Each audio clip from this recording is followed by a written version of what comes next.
Press and hold the power button to turn on. Enter oscilloscope mode. There are 3 ports on top of the device. The 2 on the left are channel 1 and channel 2, both for oscilloscope probes. The 3rd port is the signal generator output.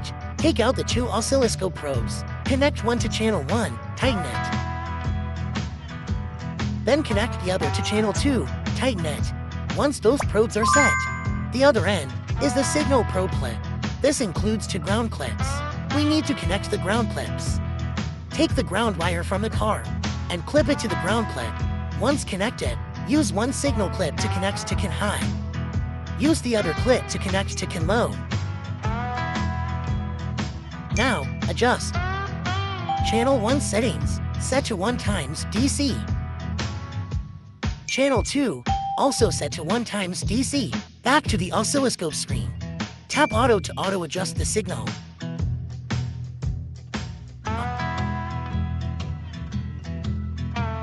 You can see, this is the CAN differential signal. Switch trigger mode to single and go back. Once it captures the signal, it pauses. We can adjust the time base a bit.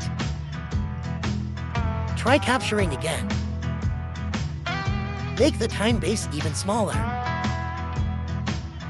Smaller still. Here you can see each frame of the signal. This is the CAN transmit or receive signal.